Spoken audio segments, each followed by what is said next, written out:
हैं। अगर आपको ये सही नजर नहीं भी आ रहा तो ये मैं आपको दे दूंगा, ठीक है। अच्छा, उसके बाद average time in the queue है, average time in the system है, और number of person in queue है, number of person in the system है। इसको थोड़ा सा समझ लें।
अच्छा देखें, जो जो और कॉन्सेप्ट्स आपके आएंगे ना, ये मैं आपको आगे क्वेश्चंस में करवाता जाऊंगा।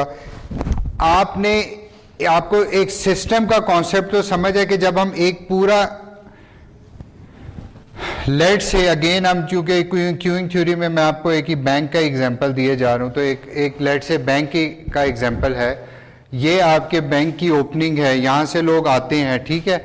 लेट से यहाँ से आने के बाद यहाँ पे लोगों की क्यू लगती है, हम किसी एक पर्टिकुलर चीज़ को वो कर रहे हैं, ठीक है। यहाँ पर आपका सर्विस काउंटर है, वो एक भी हो सकता है, मे बी आपके सर्विस काउंटर आपके दो भी हो सकते हैं, यहाँ से आपकी एग्जिट है। तो अब हम जो डिफरेंट कॉन्सेप्ट देखना चाहते हैं, क्यू लाजमी नहीं है कि अब 2 बंदे हैं, 8 बंदे हैं, मे बी 50 बंदे हों, 100 बंदे हों, 200 बंदे हों। तो हमें क्यूइंग थ्योरी में ये पता चल सकता है कि हम अगर किसी पर्टिकुलर टाइम में देखना चाहते हैं कि एक्सपेक्टेड कितना होगा कि इस क्यू में कितने लोग लगेंगे, ऑन एवरेज एक क्यू में कितने लोग होंगे, ठीक है ना। तो expected number of customer waiting in Q हम निकाल सकते हैं, ठीक है। इसी तरह expected number of customers waiting in the system. अब this is queue and this complete is a system. आप क्यू में लगे और आप क्यू में आपका काम हो गया, ये वो टाइम है जो आपका time taken in the Q. लेकिन आप बैंक में आए थे और आप जब बैंक से निकले थे, वो जो टाइम था वो क्यू के टाइम से ज्यादा होगा। तो वो जो टाइम है वो है time taken by the system, ठीक है ना। एक कस्टमर को पूरे सिस्टम में टाइम कितना लगा, वो भी कैलकुलेट कर सकते हैं, और एक कस्टमर को क्यू में कितना टाइम लगा वो भी कैलकुलेट कर सकते हैं। एक क्यू में एक्सपेक्टेडली कितने लोग होंगे वो भी काउंट कर सकते हैं, और एक सिस्टम में एक्सपेक्टेडली कितने लोग होंगे वो भी काउंट कर सकते हैं। हम ये भी काउंट देख सकते हैं कि क्या प्रोबेबिलिटी होगी कि एक क्यू में 4 लोग हों, या क्या प्रोबेबिलिटी होगी कि एक क्यू में 10 लोग हों, या क्या प्रोबेबिलिटी होगी कि एक क्यू में कोई भी लोग ना हों। जब जीरो प्रोबेबिलिटी होती है तो उसको हम कहते हैं आइडल टाइम। अगर आपसे यह पूछा जाए कि सिस्टम का आइडल टाइम निकालें, तो आइडल टाइम निकालने का यह मतलब होगा कि आपकी प्रोबेबिलिटी उस वक्त क्या है, 0 है। ठीक है,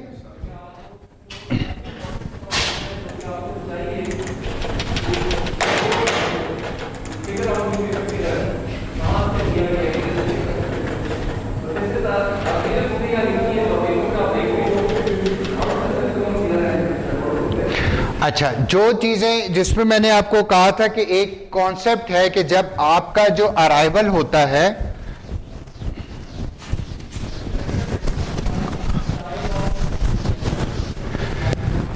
जब आपका जो अराइवल रेट होता है, जब जिस रेट से आपके अराइवल्स आते हैं, उसमें जो प्रोबेबिलिटी डिस्ट्रीब्यूशन है वो डिस्ट्रीब्यूशन होती है पॉइजन डिस्ट्रीब्यूशन। ठीक है, लेकिन अगेन मैं आपको पॉइजन डिस्ट्रीब्यूशन की मैथमेटिकल या स्टैटिस्टिकल उसके अंदर नहीं लेकर गया था। आपको मैंने सिर्फ ये कहा था कि आपको सिर्फ ये पता होना चाहिए कि जो अराइवल हो रहा है वो जिस डिस्ट्रीब्यूशन से हो रहा है, जैसे नॉर्मल डिस्ट्रीब्यूशन की हमने आप लोगों ने पढ़ी हुई है नॉर्मल डिस्ट्रीब्यूशन, ये नॉर्मल डिस्ट्रीब्यूशन बेल कर्व जो बनता है ये नॉर्मल डिस्ट्रीब्यूशन होती है। पॉइजन डिस्ट्रीब्यूशन थोड़ी सी ऐसे राइटली स्क्यूड होती है, लेकिन आपने सिर्फ आपको यह पता होना चाहिए कि जो अराइवल होता है वो पॉइजन डिस्ट्रीब्यूशन पर होता है। ठीक है, और आपका जो सर्विस टाइम होता है जो एक सर्विस से अगली सर्विस के दरमियान का, वो एक्सपोनेंशियल डिस्ट्रीब्यूशन है। ठीक है, और एक इसका arrival rate number of arrivals per unit lambda है अगर, तो आपने अगर इसकी प्रोबेबिलिटी डिस्ट्रीब्यूशन निकालनी है तो this is the formula for the probability distribution. ठीक है, अब ये कैसे निकलती है ये आपको समझ आ जाएगी। Probability distribution P is equal to lambda T whole raise power n oblique n factorial और e to the power minus lambda T. n क्या है, possible number of arriving customers हैं, कितने कस्टमर्स होंगे। ठीक है, लैम्डा क्या है, अराइवल रेट है, टी क्या है, ड्यूरेशन ऑफ टाइम है। ठीक है, ई हमारा आई होप कि आप सबको ई का पता है, E is a constant 2.71 something उसकी वैल्यू होती है। ठीक है, तो आपने जब ये इसमें निकालना है तो आपने इसको, ये पॉइजन मैंने आपको बताया था कि जो पॉइजन डेंसिटी फंक्शन होता है वो इस तरह, जैसे नॉर्मल डिस्ट्रीब्यूशन होती है, ये somewhat similar to normal distribution होता है लेकिन हल्का सा स्क्यूड होता है। ठीक है,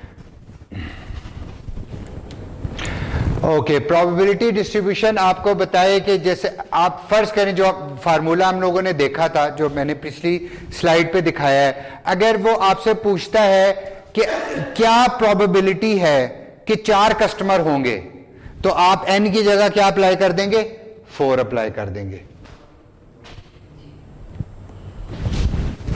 अगर वो पूछते क्या प्रोबेबिलिटी है कि 10 कस्टमर होंगे, तो आप n की जगह 10 अप्लाई कर देंगे। वो कहेगा क्या प्रोबेबिलिटी है कि कोई भी कस्टमर नहीं होगा, तो आप n की जगह 0 कर देंगे। यानी कि अगर आपसे ये पूछा जाए, ये फार्मूला आपको क्या बता रहा है कि किसी भी वक्त ये देखा जाए कि आपको ये पता है कि लेट से आपने एक रेस्टोरेंट खोला है, ठीक है ना, या आपने एक तंदूर की दुकान लगाई है।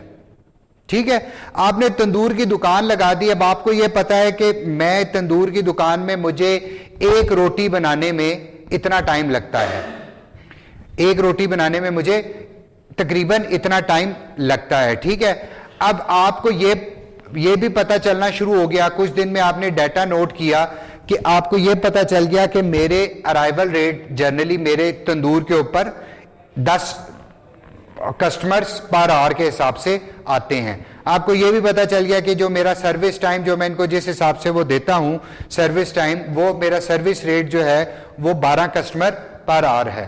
तो अब अगर आप किसी रैंडम डे के ऊपर ये निकालना चाहें कि क्या प्रोबेबिलिटी होगी कि जो आपकी रोजाना लाइनें लगती हैं आपके तंदूर में, तो आप अगर ये निकालना चाहेंगे कि क्या प्रोबेबिलिटी होगी कि मेरे 10 कस्टमर लाइन में लगे हुए होंगे, तो आप प्रोबेबिलिटी वो निकाल सकते हो।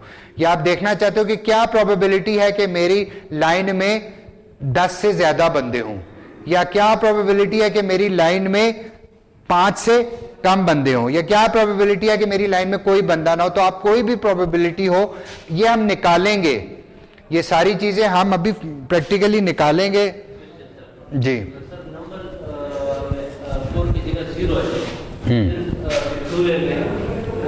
जीरो का फैक्टोरियल क्या होता है? डोंट टेल मी क्या होता है मैम, आप मैथ की टीचर हैं। जीरो का फैक्टोरियल 1 होता है। Anything raise to the power 0 भी 1 ही होता है जी। जीरो का फैक्टोरियल 1 का फैक्टोरियल भी 1 होता है और जीरो का फैक्टोरियल भी 0 होता है, सॉरी 1 होता है। ठीक है, तुमने मुझे भी 0 पे लगा दिया।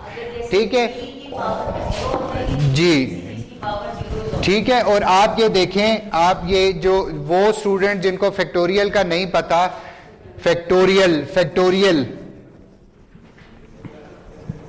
ये जो इस फार्मूले में है, फैक्टोरियल ये होता है कि अगर आप 6 का फैक्टोरियल है तो 6 के फैक्टोरियल होता है 6 into 5 into 4 into 3 into 2 into 1।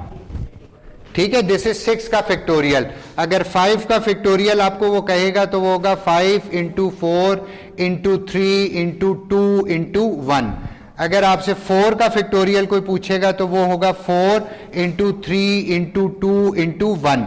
जिसका फैक्टोरियल होता है वहां से डाउनवर्ड आपने जितने नंबर्स हैं सबको आपस में मल्टीप्लाई कर देना, इसको कहते हैं फैक्टोरियल। ठीक है, और ये आपने याद रखना है कि जो 0 का फैक्टोरियल होता है वो 1 होता है और 1 का फैक्टोरियल भी 1 होता है। ठीक है, यहां तक क्लियर है? ये बात आपको समझ आ गई है? ये किसने नेकी की है? ये सर। अच्छा, रख दे यहां पर। अच्छा, बहरहाल ये आपने ये स्लाइड्स आपने देख लेनी है। सर्विस टाइम ये आपका इसमें मैं आपको मजीद नहीं उलझाना चाहता, मैं आपको सिर्फ क्वेश्चन पे ये देख लें, ये क्यूइंग मॉडल्स जो हैं। अच्छा, अब ये जो जब आप स्लाइड्स जाके पढ़ोगे और आपको ये लेक्चर ऑलरेडी मिल चुका है, आपको ये क्यूइंग मॉडल्स हैं, आपने सिर्फ पहले 2 मॉडल्स पे कंसंट्रेट करना है। ठीक है, concentrate on model A and model B. ठीक है, मॉडल ए और मॉडल बी, बाकी मॉडल एक्सक्लूड कर रहा हूं मैं।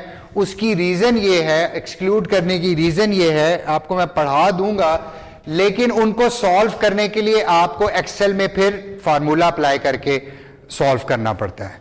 तो वो आपके लिए, मुझे नहीं पता उस एग्जाम के शॉर्ट टाइम में आप पूरा फार्मूला जनरेट करो तो वो आपके लिए मुश्किल हो जाएगा। वो सॉल्व करना, उसमें कोई प्रॉब्लम नहीं है, लेकिन अब और ये भी हो सकता है, क्योंकि एक लेक्चर में मुझे एक स्टूडेंट ने बताया था कि उन्होंने कभी एक्सेल भी यूज नहीं की।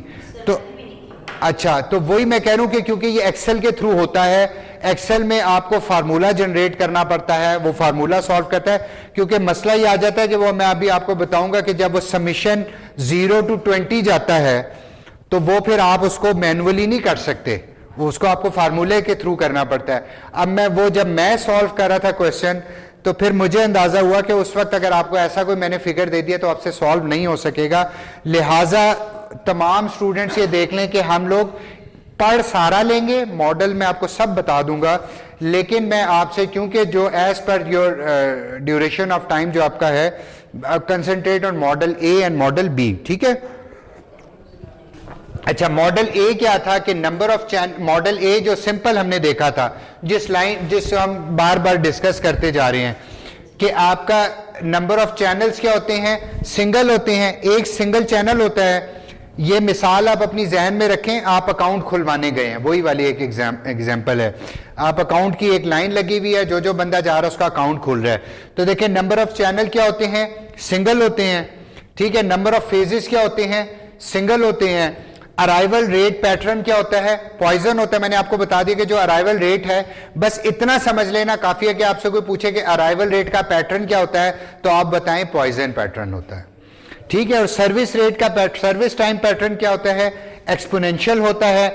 पॉपुलेशन साइज क्या होता है? अनलिमिटेड होता है। और क्यू डिसिप्लिन होता है first in first out.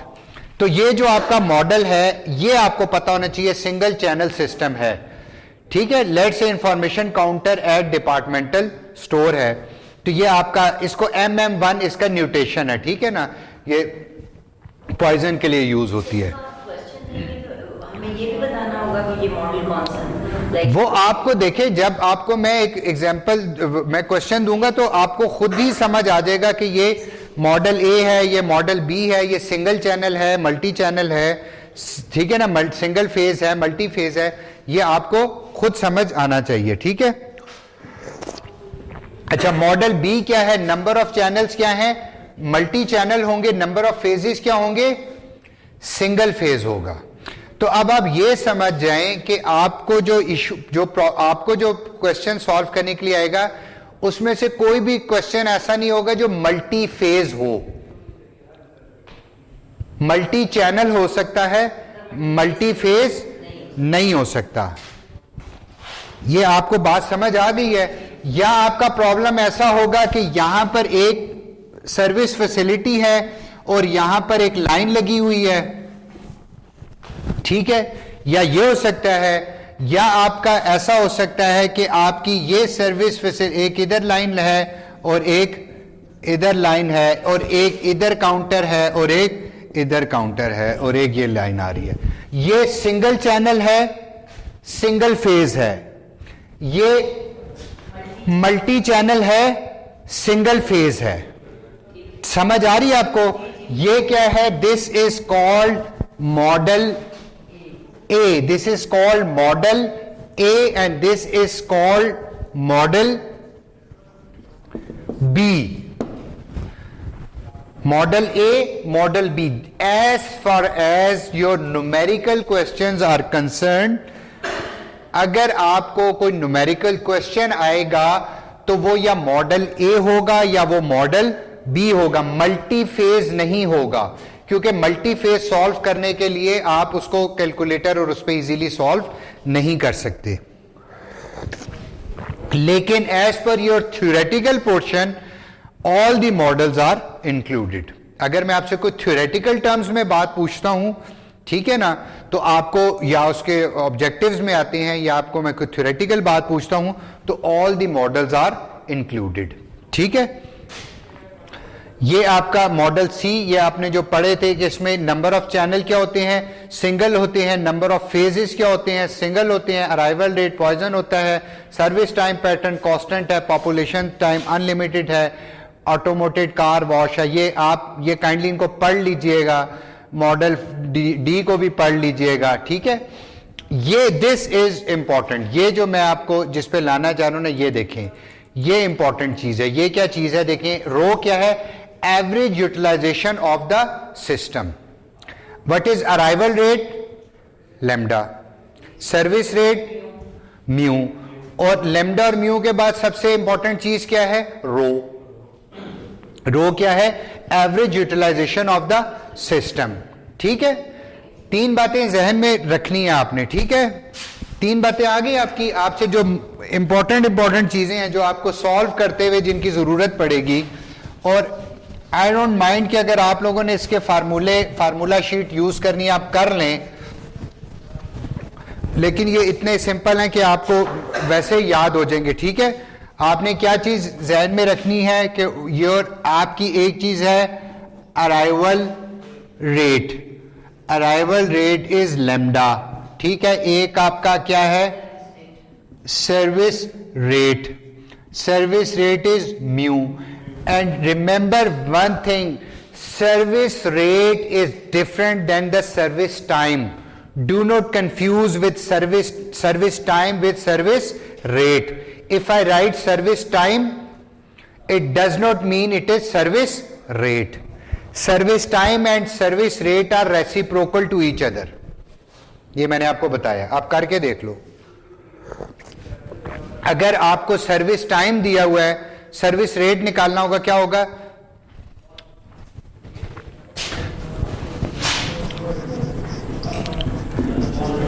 Service time is 1/μ।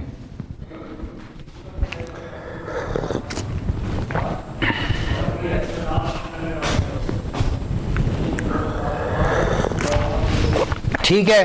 अच्छा, उसके बाद इंपॉर्टेंट चीज क्या है? उसके बाद है आपकी utilisation of system. Utilisation of system या सिस्टम यूटिलाइजेशन। सिस्टम यूटिलाइजेशन को कहते हैं रो, और रो क्या है? λ/μ। ठीक है। अच्छा, फिर आ जाता है आपका probability that n customers are in the system. कितनी प्रोबेबिलिटी है कि n कस्टमर्स हैं? क्या है? 1 - rho multiplied by rho n। ये सिंप्लीफाई कर दिया और यहां से आपका स्पीडीली निकाल आएगा। ये आपकी स्लाइड्स में अवेलेबल है। ये आपको जो मैंने लास्ट लेक्चर की स्लाइड्स दी हैं ये अवेलेबल हैं। आपको ये इसलिए बता रहा हूं कि आपको न्यूमेरिकल्स में ये चीजें पूछी जा सकती हैं। आपको जो एक लंबी चौड़ी अंग्रेजी मैं पढ़ूंगा, उसके बाद उसके अंदर से ये चीजें पूछ रहा हूं, लेकिन उस वक्त आपको ये पता होना चाहिए कि मैं ये चीज पूछ रहा हूं। एल क्या है? Average number of customer in the system. मैं आपसे पूछूं इस सिस्टम में कितने लोग मौजूद हैं, तो आपको पता होना चाहिए वो क्या चीज होती है? एल होती है। L is the number of customer in the system. और एल क्यू पूछूंगा तो average number of customer in the waiting line. उसका फार्मूला क्या है? रो एल है। डब्ल्यू क्या है? Average time spent in the system including service time 1/μ - λ। W Q average time in line, rho W. ये आपको समझ आ गई है?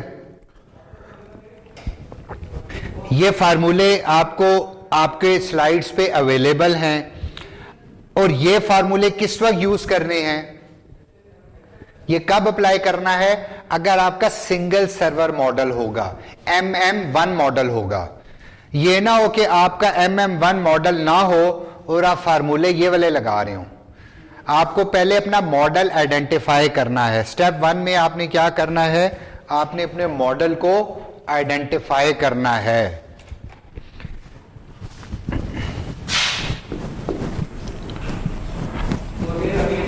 Identify your model first,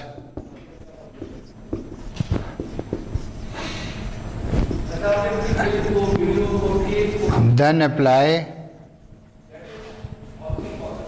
formulas. ठीक है, पहले आपने देखना है कि मेरा मॉडल कौन सा है, फिर आपने फार्मूलाज को अप्लाई करना है। ठीक है,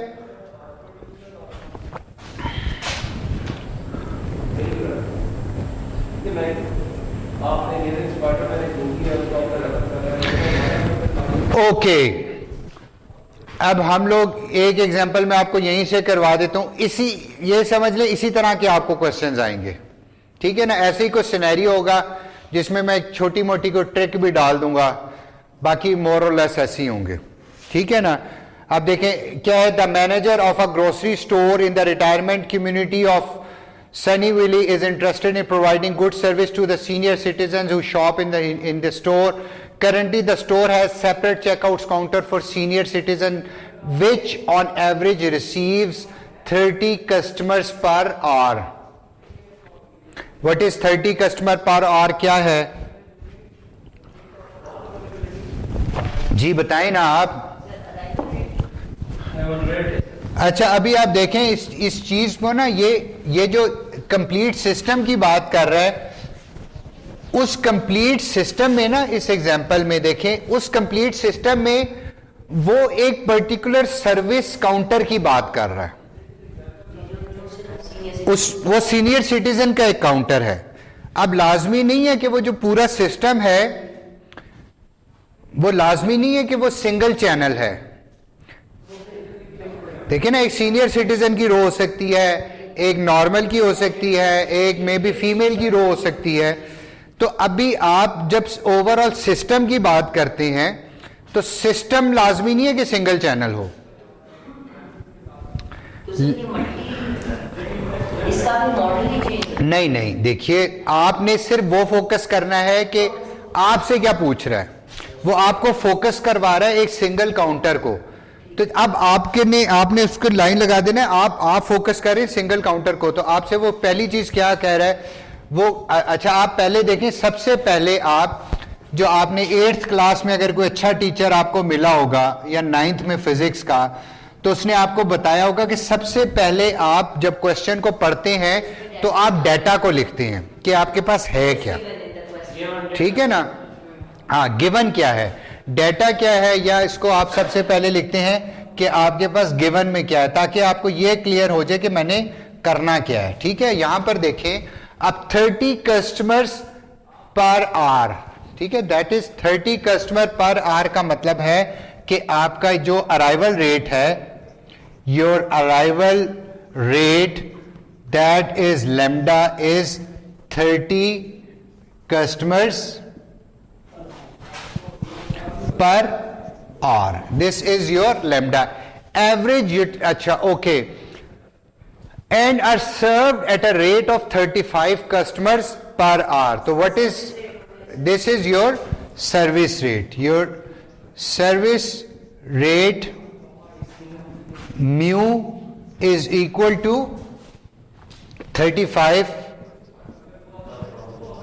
कस्टमर्स पर आवर। ठीक है, ये दो चीजें उसने बता दी। इसके अलावा जी इससे तो पता चलेगा कि क्यों है, क्योंकि अराइवल रेट कम है और सर्विस रेट। देखें ना आप, अभी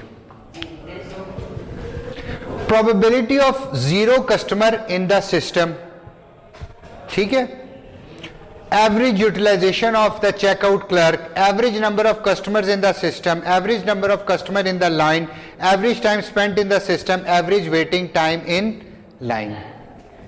ठीक है, अब आपको यह पता चल गया कि ये जो मेरा मॉडल है सिंगल सर्वर मॉडल है, ठीक है ना, सिंगल चैनल है, सिंगल फेज है, और मेरे ये जो पीछे आपको मैंने फार्मूलाज दिखाए थे, ये वाले फार्मूलाज मेरे सॉरी ये मैं आगे तो नहीं चला गया, ठीक है, ये वाले फार्मूले मेरे यूज हो रहे हैं। ठीक है, ये समझ आ गई आपको कि आपसे वो पूछ रहा है probability that n customers are in the system is 1 minus rho multiplied by rho की पावर n। मतलब सर ये फार्मूला याद रखना चाहिए? नहीं, याद नहीं रखो, ये फार्मूला शीट अपने पास रखें ना आप, मुझे कोई इशू नहीं है।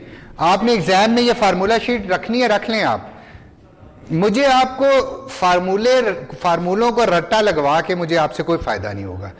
आपको क्वेश्चन को समझना कैसे है, हैंडल कैसे है, सॉल्व कैसे करना है, वो मैटर करता है। ठीक है ना, मुझे इससे मैटर नहीं करता कि आपने उसको फार्मूला को रट्टा लगा दिया। 8, 9, 10 फर्स्ट ईयर सेकंड ईयर गुजर गए, मैं आपको क्वेश्चन दूंगा, सिनेरियो दूंगा, फार्मूले जो मर्जी, आपका open book open notes test है, तो आपको लेकिन उसका ओपन बुक ओपन नोट का उम्मीद है फायदा कोई नहीं होगा इंशाअल्लाह अल्लाह के हुक्म से। तो असल में ओपन बुक ओपन नोट्स में होते ही है। अच्छा, मैं आपको वैसे चलें, वो तो बात की बात है। एक चीज याद रखें कि जब आपको लिम्डा और म्यू दे दिया जाता है ना, ठीक है, आपको ये दो चीजें लाजमी चाहिए, लिम्डा और म्यू आपको लाजमी चाहिए। फॉर्मूला भी गिराया, वो हमें निकालना नहीं होगा खुद से। नहीं नहीं, अराइवल पर और क्या फार्मूला है? नहीं नहीं, वो प्रोबेबिलिटी थी, वो लिम्डा या आर नहीं था, वो मैंने आपको बताया था।